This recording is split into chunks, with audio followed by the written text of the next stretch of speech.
Election के दौरान ही इनका पुतला बनाना शुरू कर दिया था और मुझे यकीन था कि बाइडेन साहब जरूर आएंगे। रंग भेद में ये नहीं पड़ते और अमेरिका के लोग रंग भेद से बड़े परेशान थे। डेमोक्रेसी में जो पावर है, वो ताकत जो है, वो जनता के हाथ में होती है। जनता जब चाहे किसी को राजा बना सकती है और जब चाहे किसी को रंक बना सकती है। तो ऐसे मैं हिंदुस्तान के भी सब नेताओं को, लीडरों को ये बताना चाहता हूँ, पूरे तन मन धन के साथ देश की सेवा करनी चाहिए।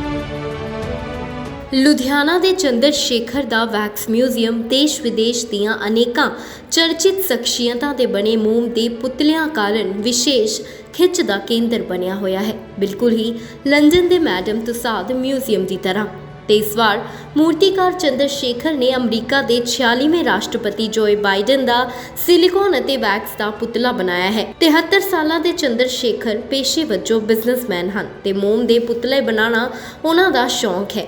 ਉਹ ਦੱਸਦੇ ਹਨ ਕਿ ਉਹ ਦੁਨੀਆ ਦੇ ਪਹਿਲੇ ਆਰਟਿਸਟ ਹਨ ਜਿਨ੍ਹਾਂ ਨੇ ਜੋਏ ਬਾਈਡਨ ਦਾ ਪੁਤਲਾ ਉਹਨਾਂ ਦੀ ਓਥ ਸੈਰੇਮਨੀ ਵਾਲੇ ਦਿਨ ही बना लिया सी। मेरा नाम चंद्रशेखर प्रभाकर है। मैं मोम के पुतले शौकिया बनाता हूँ।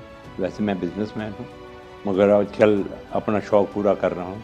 और जैसे आप देख रहे हैं कि जो बाइडन जी का मैंने ये पुतला बनाया है, हिंदुस्तान में नहीं सारी दुनिया में मैं शायद पहला आर्टिस्ट हूँ जिसने बाइडन साहब का ये पुतला उनके प्लेज लेने वाले दिन ही बना लिया।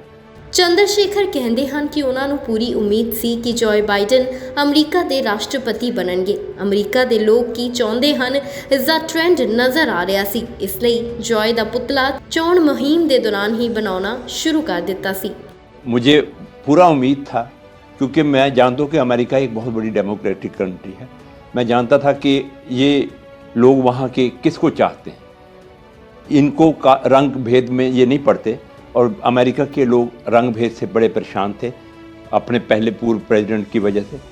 तो उस परेशानी से परेशान होकर लोगों ने, जो उनका ट्रेंड था मेरे को नज़र आ रहा था, इसलिए मैंने इलेक्शन के दौरान ही इनका पुतला बनाना शुरू कर दिया था और मुझे यकीन था कि बाइडन साहब जरूर आएंगे। ਜੋਏ ਬਾਈਡਨ ਦਾ ਪੁਤਲਾ ਬਣਾਉਣ ਵਾਲੇ ਚੰਦਰ ਸ਼ੇਖਰ ਸਿਰਫ ਮੂਰਤੀਕਾਰ ਹੀ ਨਹੀਂ, ਮਨੁੱਖੀ ਭਾਵਾਂ ਨੂੰ ਬਰੀਕੀ ਨਾਲ ਸਮਝਣ ਵਾਲੇ ਸੂਝਵਾਨ ਵਿਚਾਰਕ ਵੀ ਹਨ। ਭਾਰਤੀ ਲੋਕਾਂ ਦੀ ਸੂਝ-ਬੂਝ ਦੀ ਜੋਏ ਬਾਈਡਨ ਵੱਲੋਂ ਕਦਰ ਕੀਤੇ ਜਾਣ ਨੂੰ ਉਹ ਭਾਰਤ ਅਮਰੀਕਾ ਵਿੱਚ ਆ ਰਹੀ ਮਜ਼ਬੂਤੀ ਦੇ ਰੂਪ ਵਿੱਚ ਵੇਖ ਰਹੇ ਹਨ। ਚੰਦਰ ਸ਼ੇਖਰ ਮੰਨਦੇ ਹਨ ਕਿ ਅੱਗੇ ਚੱਲ ਕੇ ਦੋਹਾਂ देशों के संबंध ਹੋਰ ਵਧੇਰੇ ਚੰਗੇ होंगे। जैसे आप जानते हो कि इन्होंने, हमारे कमला जी जो वहाँ पर वाइस प्रेसिडेंट बने हैं, वो हिंदुस्तान के, भारत मूल के हैं। तो इन्होंने वहाँ पर हिंदुस्तान के बहुत लोग इंटेलिजेंस अपनी टीम में लिया है। इससे ये जाहिर होता है कि इनका हिंदुस्तान के साथ काफ़ी ज़्यादा प्रेम है, काफ़ी ज़्यादा प्यार है और आगे बढ़कर, आगे चलकर हमारा और भी अच्छा रिलेशन हिंदुस्तान का और अमेरिका का बनेगा। ਚੰਦਰ ਸ਼ੇਖਰ ਲੋਕਤੰਤਰ ਦੀ ਸ਼ਕਤੀ ਬਾਰੇ ਪੁਖਤਾ ਵਿਚਾਰ ਰੱਖਦੇ ਹਨ। ਜਨਤਾ ਜਦੋਂ ਚਾਹੇ ਕਿਸੇ ਨੂੰ ਤਖਤ ਤੇ ਬਿਠਾ ਸਕਦੀ ਹੈ ਤੇ ਜਦੋਂ ਚਾਹੇ ਤਖਤ ਤੋਂ ਉਠਾ ਕੇ ਪੂੰਝੇ ਬਿਠਾ ਸਕਦੀ ਹੈ। ਅਮਰੀਕਾ ਦੇ ਲੋਕਾਂ ਨੇ ਜੋਏ ਨੂੰ ਜਿਤਾ ਕੇ ਇਹ ਦਿਖਾ ਦਿੱਤਾ ਕਿ ਉਹ ਕੀ ਚਾਹੁੰਦੇ ਨੇ।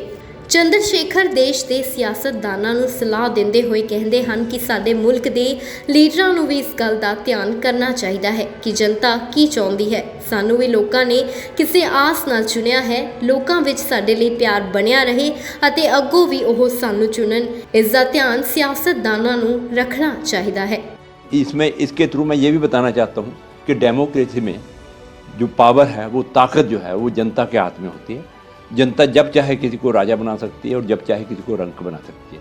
तो इन्होंने ये साबित करके दिखा दिया अमेरिका के लोगों ने, बाशिंदों ने, कि हाँ, हमारे हाथ में ताकत थी और हमने दिखा दिया कि हम क्या करना चाहते हैं। तो ऐसे मैं हिंदुस्तान के भी सब नेताओं को, लीडरों को ये बताना चाहता हूँ कि ये, आप तो अच्छी तरह वाकिफ़ हैं, डेमोक्रेसी हमारे देश का सेकेंड बिगेस्ट हमारा कंट्री है वर्ल्ड में, जहाँ पर डेमोक्रेसी चल रही है।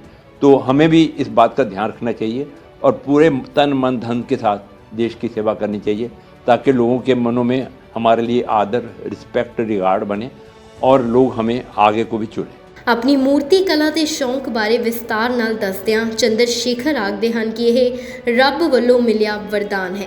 ਪੁਤਲਾ ਬਣਾਉਂਦੇ ਸਮੇਂ ਉਹਨਾਂ ਦੀਆਂ ਉਂਗਲਾਂ ਵਿੱਚ ਗੈਬੀ ਜੁੰਬਿਸ਼ ਆ ਜਾਂਦੀ ਹੈ। ਇਹੀ ਨਹੀਂ, ਪੁਤਲਾ ਬਣਾਉਂਦੇ ਹੋਏ ਉਹ ਇਸ ਗੱਲ ਦਾ ਉਚੇਚਾ ਧਿਆਨ ਰੱਖਦੇ ਹਨ ਕਿ ਵਿਅਕਤੀ ਦੀ ਸ਼ਖਸੀਅਤ ਕਿਹੋ ਜਿਹੀ ਹੈ। चेहरे ਨੂੰ ਹੂਬਹੂ ਬਣਾਉਣ ਲਈ ਇਹ ਜ਼ਰੂਰੀ भी है। मैं समझता हूँ ये भगवान की कृपा है, गॉड गिफ्ट है मुझे कि मैं सिंगल डायमेंशन से 3 डायमेंशन क्रिएट कर लेता हूँ मगर ये है कि इसमें टाइम ज़्यादा इसलिए लगता है क्योंकि जब नाक कितना ऊंचा है, किसी की आंखें कितनी गहरी, माथा कितना बाहर है, कितने बड़े बाल हैं, ये सारी चीज़ें क्रिएट करना थोड़ा काम टफ है। मगर फिर भी चलो, मेरा क्योंकि ये मेरा प्रोफेशन नहीं है, मेरा शौक़ है, तो शौक़ के लिए मैं ये करता रहता हूँ। इससे क्या है कि अपना दिल भी लगा रहता है इस उम्र में और कुछ क्रिएटिव हो जाता है तो मन खुश रहता है। पहले ये सारा स्टैचू मिट्टी का बनता है, क्ले इसको बोलते हैं, रेजन क्ले बोलते हैं। उसके बाद इसके प्लास्टर ऑफ पेरिस की डाई बनती है। डाई बनाने के बाद मैं नीचे वाला बॉडी पार्ट जो फाइबर में कास्ट करता हूँ और जो ऊपर का पार्ट है वो सिलिकॉन या वैक्स के साथ कास्ट करता हूँ। पहले मैं वैक्स के साथ करता था, मगर ये बाइडेन साहब का पहला स्टैचू जो मैंने सिलिकॉन में बनाया, क्योंकि सिलिकॉन में जो स्किन लुक ज़्यादा नेचुरल आई। और जैसे आप देखते हैं इनका कान है, ये हिलते हैं, नाक हिलते, तो ये सारा अब ऐसा ज़्यादा नेचुरल बन गया। इसके साथ ही मैं एक दफ़ा फिर भारत के लोगों की तरफ से, भारतवासियों की तरफ से अमेरिका के लोगों को और अमेरिका के प्रेसिडेंट साहब को हार्दिक बधाई देता हूँ और उम्मीद रखता हूँ कि वो बढ़ चढ़ कर काम करेंगे, अमेरिका को और हमारे देश को आगे की तरफ लेके जाएं। लुधियाना तो परेश शर्मा की रिपोर्ट, द समर न्यूज़।